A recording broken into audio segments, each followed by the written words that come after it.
This is the Wealth Standard Podcast, the gold standard in all things financial.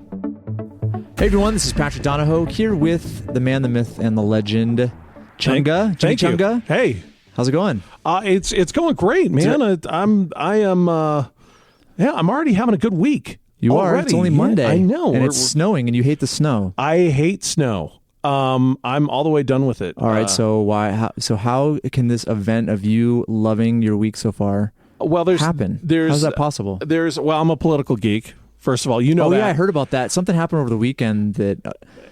There were several things that happened over the weekend, Patrick. I've watched every inauguration in its entirety since Ronald Reagan. I was very little, and ever since then I've been fascinated with this process, the peaceful transition of power.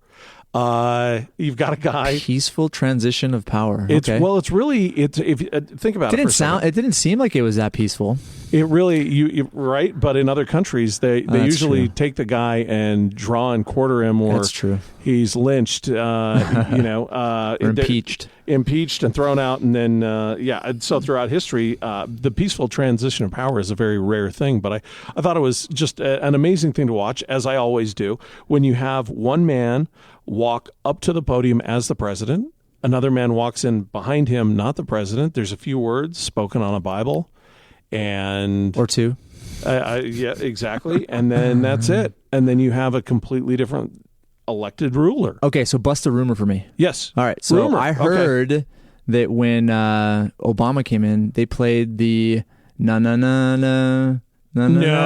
they played it where? To Bush when Obama came in. Is that true? Oh, I don't know. I'll have to look that up. I wouldn't put it back. I know they removed all of the W. When George W. Bush was elected in 2000, think about this. I know this is probably earlier than what you were talking about, but the Clinton staff went through and removed all of the W's from every keyboard. Are you serious? Yeah. I heard they glued all the toilet seats shut. They did not. Okay, so we're going to talk politics today. Yeah, we're going to talk about there's a lot going on. The economy as it relates to politics. And I'm here in political school learning from Professor Chunga. Well, like I said, I'm a political geek. I have done some consulting with candidates who will remain nameless. Some of them great, some of them not so great. Some of them in the public eye that you would think they're brilliant, and behind the scenes they're really not brilliant at all. You know who they are, but I'll just leave it at that. But I love politics, and I love watching the world-class fit throwing that's going on around the country right now as a result of the election. So why do you enjoy that? Do you like riots? Well, it comes. You know what it comes down to? Quiet Riot. Yeah. Closet fan. Hey, I loved them. Mental Health is a great album, dude. I actually found this T-shirt, and I didn't know what Quiet Riot was, and then I wore it to the gym, and everyone started making fun of me, so I stopped wearing it. I think I can name all four members of Quiet Riot: wow.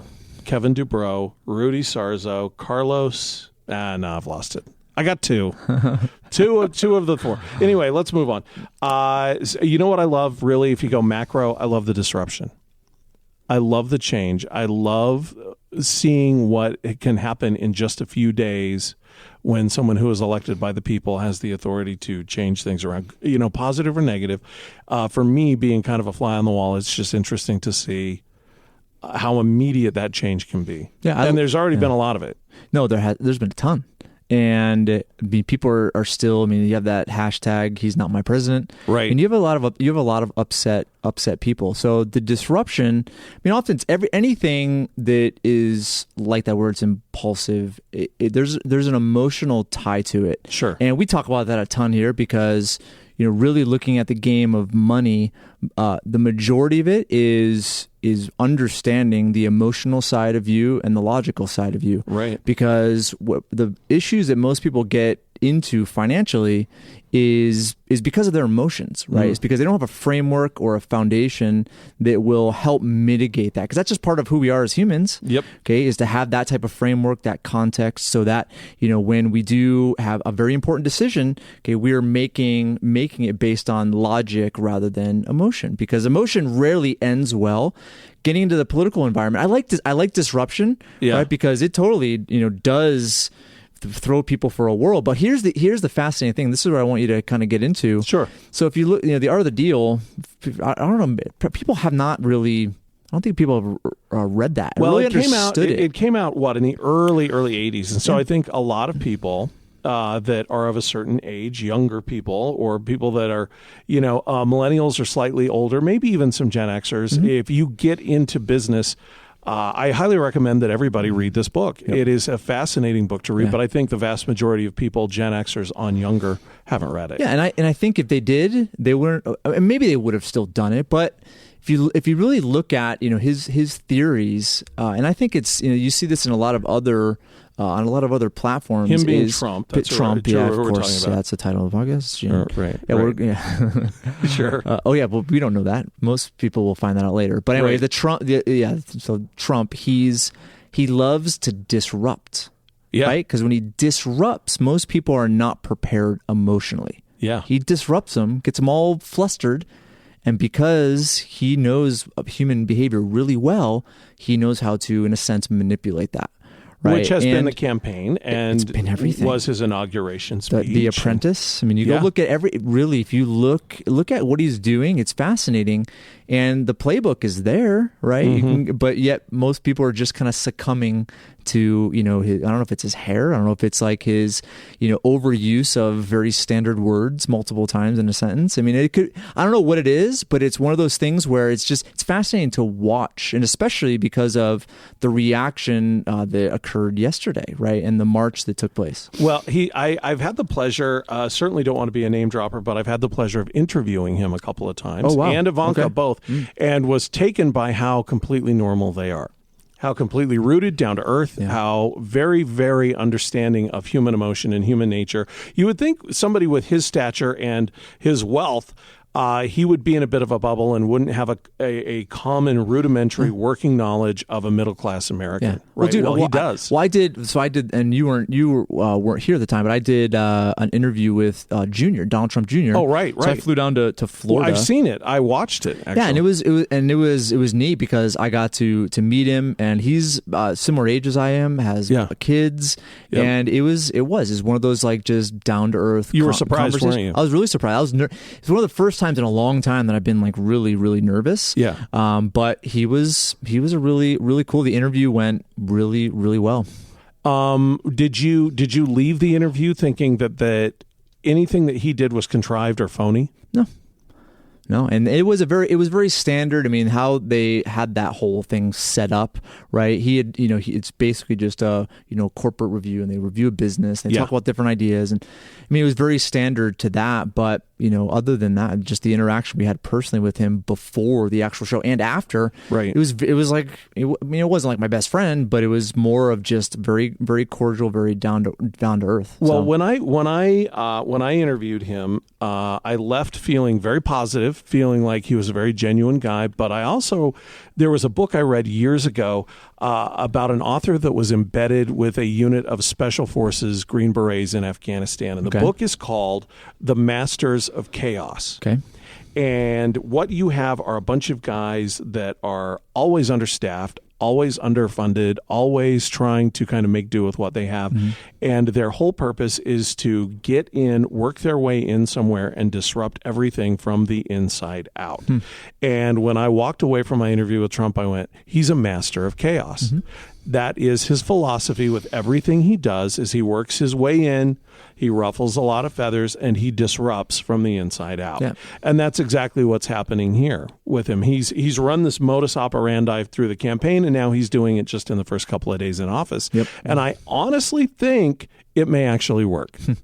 Well, and that's where I'd like to, throw some wrenches at that, because I agree, he knows what he wants. I don't think he realizes the unintended consequences. So it's kind of like what happens when a dog catches its tail. Yeah, kind of thing. Yeah, because it's kind of like it's not like he has this this clean slate. Yeah. Right? He has this. He's starting from scratch. Yeah. He has a canvas that's perfectly white and has all this paint.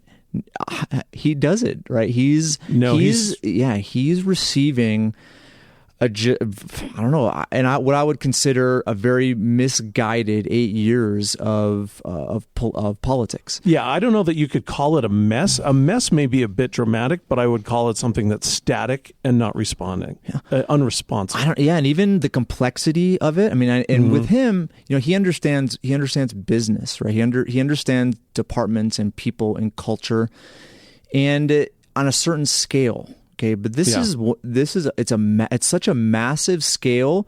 I don't know how his initiatives are how people are gonna respond to that, how markets are gonna respond to that, how countries are gonna respond to that. Do you think he knows, or do you think he has absolutely no comprehension? I think he's going to get into the office and realize how hard it is. I think he has an idea, and I don't know. I could be completely wrong, right? I don't have as much experience, looking at what presidents do and coming on board, right? But looking at really what he's trying to do, like he did this morning, he went in and did an executive order, which is also very kind of interesting. Where his people hate executive orders, by the way. Yeah, because that's the thing. It's like he did the inaugural speech, and which is now called the American Carnage speech. Carnage. But he's like, I'm giving back to the people. But then he goes in and does an executive order, which is like the people is going through the proper channels and going through Congress, and that's the people process. But he just did what Obama was doing, like, I'm going to do this executive order. Anyway, that was interesting. But I think with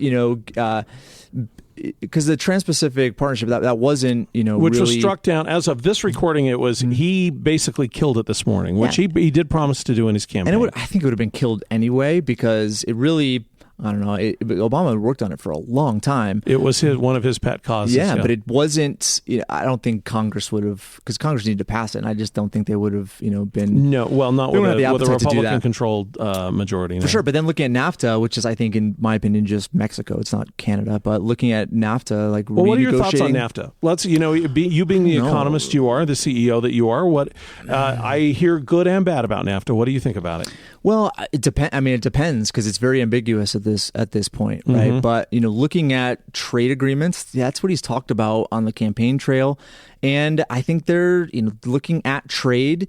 It's one of those things where our economy right now is based on what our trade agreements are, right? Right. Looking at how much business we do in China, and then they reciprocate through a lot of our bond buying, right? They buy a lot of our debt. They're selling a lot of it right now. They buy a lot of our property too. They buy a ton of property, but they're selling a lot of debt right now. I think they sold like $500 billion worth of treasuries a couple weeks ago.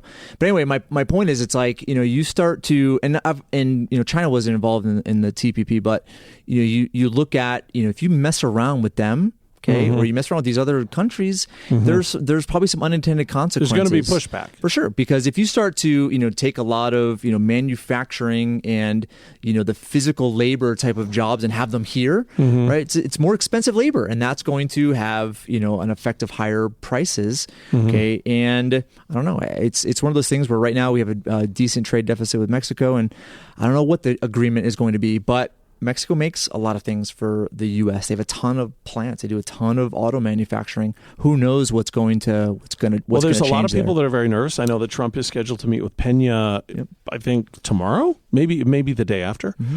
He's also going to meet with Trudeau up in Canada this week, specifically to deal with NAFTA.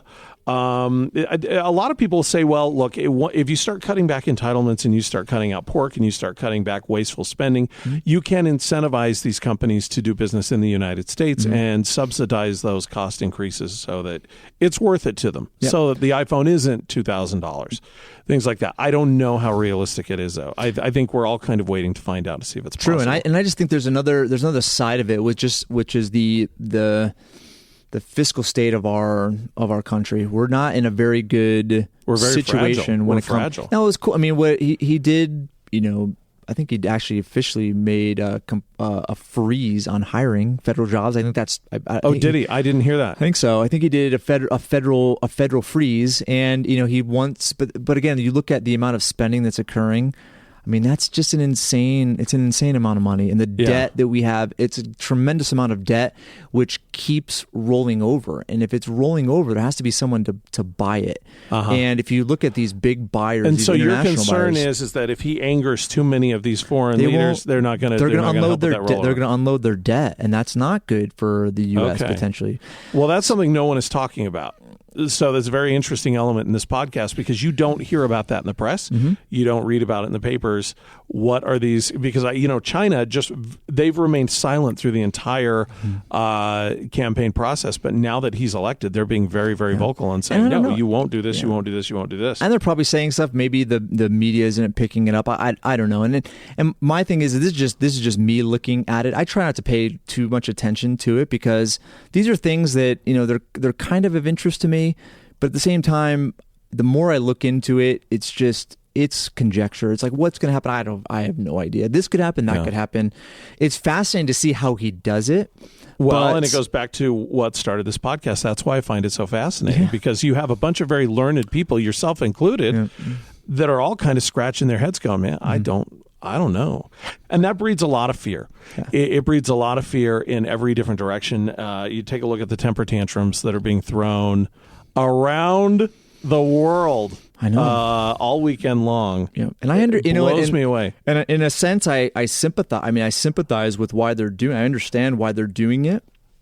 But at the same time, I look at it and I'm like, I get it, I get it, but what is it going to do? Like, what is the end objective? What do you hope to accomplish? And I just don't think they're fueling a fire in a sense, and I think that there's not much being accomplished. But at the same time, I look at really our society these days, and they're dependent on parties, they're dependent on groups, they're dependent on people other than themselves. Okay, you just made the point that I wanted to talk about. Yeah, for their well-being, right? And I don't like that, right? Because I think that everybody wants a daddy, Patrick. Everybody wants a daddy. No, and I think we're kind of conditioned as human beings to be that way, right? I think we're conditioned in a sense to be in a family, to be in a group, to be in a society. Sure. But at the same time, you have to really draw the line with dependence and independence. And I think we have a very dependent society, right? Even though, our whole country started out with a declaration of independence, we become very dependent. We become dependent on, a status quo, entitlements. There's welfare programs, social benefits. I mean, and I don't want to be, obtuse. But at the same time, I think the line is far past where it should have been drawn. No, you've spent you're a well-traveled guy. I have worked a lot over the past couple of years in Europe, specifically in France. And in Sweden and Switzerland, highly socialized countries where these people depend on the government for largely everything. Mm-hmm. And all it's done is make their country crappier. I'm sorry. I know there's a lot of people out there that kind of support this ideology, but spend some time there. A lot of people in France, you know what they do? They go to college, they get great grades, so they can do what? So they can leave, because they don't want to stay in that kind of an environment, and that's happening all over Europe. And I see similar things happening here, and with entitlements, and this is why you have the protests that you're having right now. It's not some great cause. I'm sorry. I know this is going to ruffle a lot of feathers, and this is why I can say it. And people will think I'm colorful, where the smart guy, the economist, can't do this. But a lot of these guys, they've been conditioned to social issues. People that are younger, all they've seen for 8 years is social issues. Yep. Connecting with your inner self, blah, blah, blah, blah, blah. Goes on and on and on. But that doesn't make the wheels of government or the wheels of commerce spin ever. And that's what I would say and that's where I understand, because there's certain parts of that I agree with and certain parts I disagree with, because, I think that it's good to be socially involved. It's good to care about people. It's good to human rights are a good thing. But at the same time, it comes down to your actions and what you accomplish with them. And I look at going and doing a march. It's bringing awareness, I would say, but is it really? It's an American. It is, and I like the freedom to unite and to gather and to is beautiful. And to protest. I think it's a beautiful thing. Is awesome. We can do that without being shot or without being put or incarcerated. Right. Well, I won't go down that, because people kind of are in a sense, but it depends on where you are and what you're protesting. Sure. But I would say that you look at really the influence that you're trying to have there, and there are better ways to do it these days, and that's where it's we try better ways to protest. No, better ways to be influential. Okay. Right. All right. And I think being influential, really it comes down to what you have control over, and I don't think. Do protests influence people? I think it depends, right? But in the end, I think individuals, if they really, look at the thing that they can do the most or have most influence over, it's themselves and what they do for society, what type of value they create. And I don't think it has to do with a collective or a group. I think it starts with the individual. Well, you know what I said? I was on the radio. I was doing morning radio at the time that Obama was elected, the first time and the second time. And I said the same thing both times. I said, A, give the guy a chance. You have to be willing to accept this guy as a fairly elected leader if you are not one of those people that supports him. Mm-hmm. I personally was not an Obama supporter. Mm-hmm. But I said, look, the fastest way for you to be okay and the fastest way for somebody that you are not in favor of to become completely inconsequential to you mm-hmm. is to work hard and make more money. That is the single fastest way for you to not have to worry about what a president is doing mm-hmm. or what your senators are doing. And there are different things. There are different factors. I get it. I totally understand. But if you work hard, you can always overcome any of those things with money. Yeah. I'm a capitalist, dude. I like, money is where it's at. It certainly is not the cause of happiness, but it sure makes things a lot easier. Yeah. Well, I look at just, the protests, and I think when it's emotionally charged, that's where I think the line is drawn. That's where I was going, because I think being influential in a political environment is possible, and it's done all over the place. There's a group that's local here called the Libertas Institute that I support, mm-hmm. And Connor Boyack does it very, very well, and he has a good group with him. Mm-hmm. But they form these educational. I'm going to look these guys up. Yeah, you haven't heard of them? I've kind of heard about them, but I haven't really spent much time with them. Yeah, so last year they did a lot with, just showing the benefits of medical marijuana and cannabis, and there's applications there mm-hmm. that are helpful.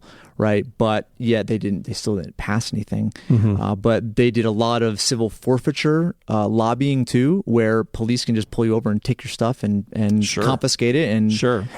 So sounds like an Eastern Bloc. I know. Well, they do. It's insane how much they do too. But he brings awareness to it, and also he does all these seminars that teach people how to properly not protest, but properly be influential. And if you do it that way, you remove emotion from the equation. But that's what most people realize. If you get irate, if you get pissed off, and you're negative and angry and have animosity towards somebody, your credibility's gone. First of all, it's not like a politician is going to be like, "You're right, I'm wrong. I will give you what you want." I will resign immediately. That's not how it works, right? Sure. And I think that looking at the proper way to do it, it's not the way most people do it. They typically emotionally react to it, which I understand. It's like you get riled up, and Donald Trump hates women, and you get riled up, and he did this to that woman, and that's. I understand where it comes from, but and the it's valid. reaction, and the reaction to it, I would say, has to be much different if you want to have any type of influence. I agree completely. All the dramatics, all of the. But it goes. This is like. This is life 101. I think the thing in business to understand is how to weigh the rational side of you and the emotional side of you. Same thing in investing. Same thing being a parent. Same thing a friend. Right? Is if you just react impulsively to emotions, mm-hmm. nothing ever good comes from that.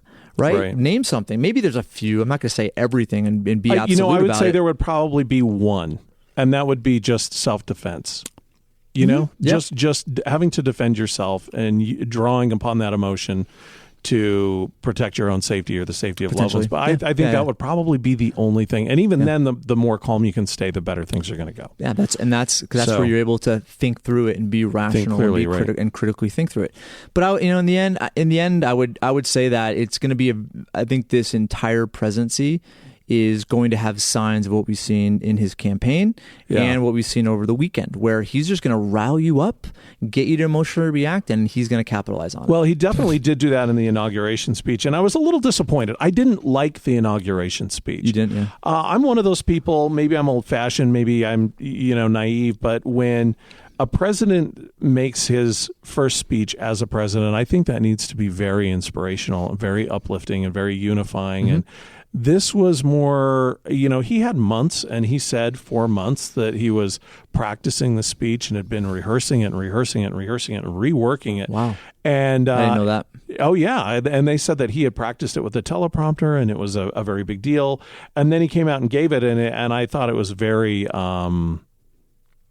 I thought it was unbecoming of a president, to be honest with you. I thought he could have done a much better job, which was too bad. And again, I don't think it did a single thing to unite anybody, but whatever. It's his rhetoric. I mean, he kept on the same train, but I just don't think that's not his strategy. I don't think his strategy is to get people to like him. I think Obama's strategy was that. Yeah. He wanted people to like him. And he was a very attractive character. He was. And he got a lot of people to like him. Smooth, but in the end, it burned him Yeah. because he had tons of unfulfilled promises. And I loved to listen to him in the beginning. But then toward the end, it was like you knew that what he was doing or what he was saying versus what he was doing, there was a lot of contradiction there. So with Trump, I think he's just trying to do what he's always done, which is he says things with very specific intention. Yeah. And his intention, I think, is, what we talked about a moment ago, which is he wants to disrupt. He wants to get people, because right now, think about what Mexico is thinking, right? Think about what Canada is thinking. Think about what China is thinking. All these places, because of what he has said, they're either reacting emotionally or they're reacting rationally. And I would say that a lot of them are afraid, and they're going to come to a negotiation table, with an emotion. He's going to come in with all the cards. Do you think so that was my question. Do you think his intent is to get them acting emotionally so that he can then come in and go, hey, I'm your friend. Look, let's make this work. And then he's the guy that not only got them riled up, but he's also the guy that's calming them down. Mm-hmm. And, it should be interesting. It's a really good strategy. I'm sorry. No, it is. And so I would say that, right now that's just my take on it. That's what and it might be totally wrong. He may go in and he may be their friends and, kiss babies and shake hands and who knows? Well, there are some parallels. I am seeing some parallels between the reaction to Ronald Reagan being elected in 80 and then inaugurated in January of 81. There are some parallels. Reagan was hated. He was not looked at as a legitimate president. He was looked at as an actor and a kook and somebody who couldn't get the job done. Yep. And now he's revered as one of our favorite sons. I am seeing some parallels there, but he also had a much better ability to communicate and a much more even temper. Yep. So I think also it's like you look at Obama and specifically Michelle Obama, and they became this, these just spokespeople for the millennial generation. They won people's hearts, and I think they won them because the hearts were vulnerable. Right, the younger hearts, the younger minds were vulnerable. Well, they felt like they were forgotten. I think that in no small part was the reason Trump was elected by a different life group of people. 100%. Felt like they were and forgotten. That's where there's this Trump is so different. Mm-hmm. Okay, he has a European wife and has a very strong accent that plagiarized or she used Michelle Obama. You know what, this is my take on Melania. And then him and his hair and his talking points, it's just like they're cartoon characters. Yeah, but it's like on the other end of the spectrum to Obama. I feel like Melania has Charo disease. You remember Charo? No. Charo. Okay, for those of you who are way too young to remember this, Charo was this Latin performer, and she was always on The Love Boat, and she was on all these 70s episodic TV shows. And she was in this country for 90 years, yet barely spoke a word of English. That's Melania Trump has been in this country longer than I have, near as I can tell, and can barely speak English. I think she uses this to her advantage. Oh, for sure. I think this is just all part of a big. I don't want to say a show, but I definitely think she uses that to her advantage. Do you really? She speaks 5 languages. She's very, very smart. I think that accent could be gone in a second if she made the choice for it to be. So why does she use it then? I think because it's exotic. I think because it's engaging. I think that it's distracting. It's a little bit distracting. Yeah. Absolutely. It all goes back to being a master of chaos. I think these guys are brilliant in their, crazy like a fox is a term that comes to mind. But I really am. Like I said, I love sitting back and watching people who are very, very entitled react to change in a way that they can't comprehend the change. And I'll tell you, it's because they've been raised on social issues as the main agenda of the United States. And you are going to see that change. That's one thing that will change for sure. When you have, I would say from 18 to about 30, they've been raised that social issues are the most important things that the United States faces. Climate change, abortion, racism, immigration, all of these things are social issues. And the pendulum has swung back to commerce and industry and debt, more nuts and bolts, kind of in the weeds stuff that isn't as sexy to follow. It's not as easy for Madonna to complain about. You know what I mean? And that's why you're getting the reaction that you're getting. And I think that if he's able to use this focus on industry and focus on American jobs and getting rid of NAFTA and TPP, all that kind of stuff, if he can do this and do it quickly, everybody's going to have more money in their pocket, and all of a sudden these social issues are not going to be as important.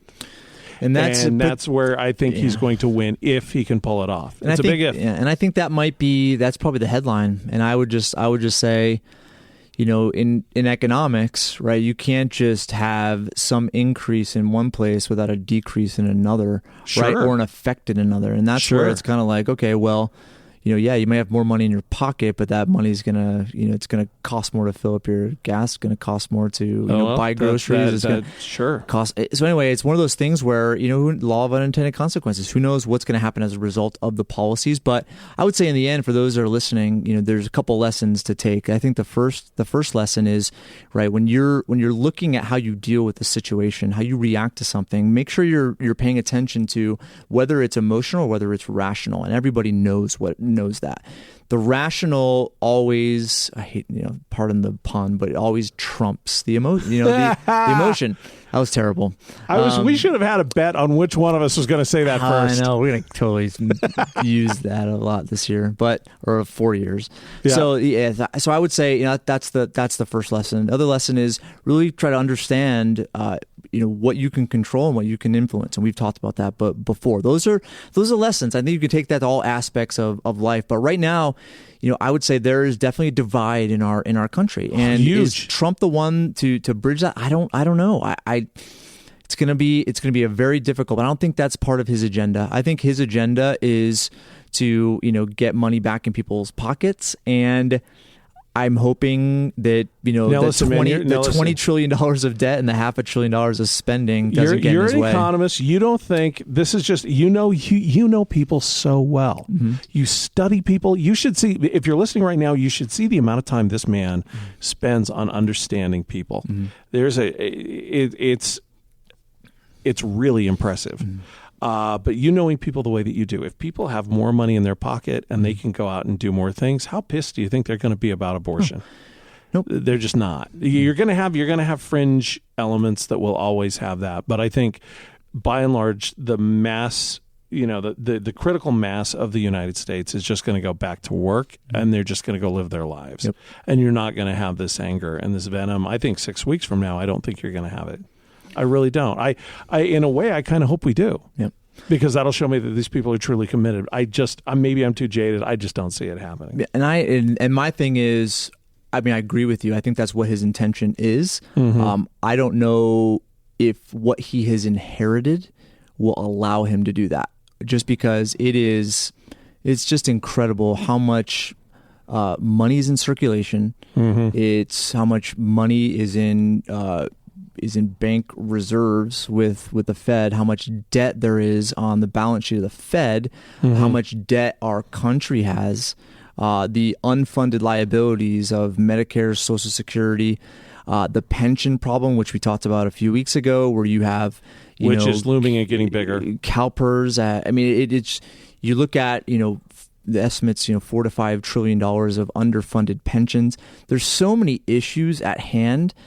I don't know if that that type of pressure will allow his agenda and his initiative. It could, but I would say it's going to be interesting. He may be shackled by the weight of all of this. And he's made some comments on the campaign trail where, and I don't think there's another alternative. I really don't, which is there has to be some sort of restructuring of debt or default. And that sounds really bad, but I just don't see... Default meaning us defaulting against other countries? Defaulting on our... It's not like you can default against another country. You can default on... Well, if they hold a lot of our debt, then we don't make the But debt if you payments. default on debt for them, you have to default on debt for everybody. It's not just... I see, okay. But I wouldn't say it's default. They're going to call it like a restructure or something like that. They'll come up with a flowery name for it. I think that is this looming question mark that I have is what's going to happen there. And it's not just... That's really ominous, dude, and kind of scary. It's you have $20 trillion of debt. You have, hopefully you can balance the budget so they stop spending more than they make.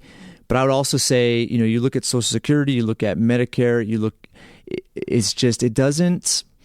numbers don't add up, and that's where I'm curious to see what his plan is. I haven't looked too much into it, but that's what I'm going to be paying attention to is the debt going to go up? Is it going to go down? What's going to be the impact of more money? Are people actually going to spend it? What's going to happen with trade deficits? With prices? I mean, there's a lot of different things I'm going to be paying attention to this year, but I think the disruption is just fascinating to witness and see what he's going to do.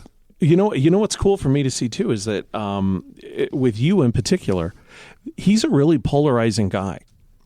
People absolutely love him, and their passion for him has been galvanized by the behavior of the people that don't. Mm-hmm. Okay, so you have this really polarized country, and you are one of those rare people. And tell me if I'm wrong. You strike me as somebody that is completely on the fence, where you're like, "Hey, verdict's out. Let's just see what happens here. There are things that I like. There are things that I don't like. But ultimately, I want to." I think I'm on the fence with a lot of stuff, and I learned. Yeah, I just think taking sides. Mm-hmm. You're taking sides with people. People always screw things up. So it's kind of like you take a side with a person, they could totally switch, and now you're like, okay, well, what do I do now? I'm committed. Yeah, I'm committed. So either I'm going to go follow them down the rabbit trail, or so that's where I'm always. And we use, I love to use the whole three sides of the coin conversation, which is Robert Kiyosaki. Yeah, so it's the whole, the heads, the tails, and the edge, right? And so if you understand both sides, now you can make the best decision. But I think if you get into one camp or get into another, I think there's some opportunity cost and some. I hate to I'm overusing the idea of unintended consequences, but there definitely is. So. All right. Well, but I can't wait for this year. It's gonna be a cool. It's gonna be a cool year. Definitely a lot of topics. A lot of stuff.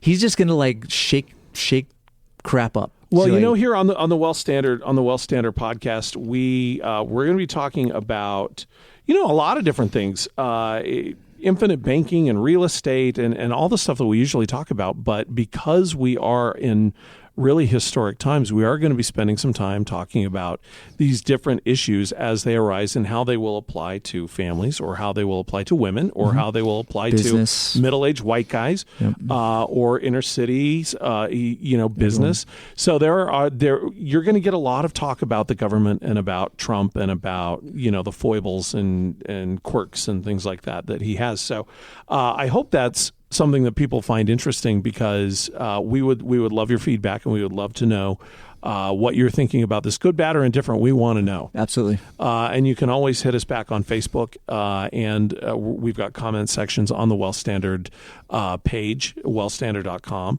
and of course at Paradigm Life, and on my Twitter at DJ Jimmy Chunga. There's Patrick. I need to do better at my Twitter. You really do. I have somebody do stuff for me, which doesn't come across as very genuine. Well, so I need to change that. You're a busy up. man, but we do need to get you to change that. Yeah, I know. Sure. It's kind of one of those anyway. I'll do better. I'll make a commitment this year to do at least a tweet. At least a tweet or two. He's an ambitious guy.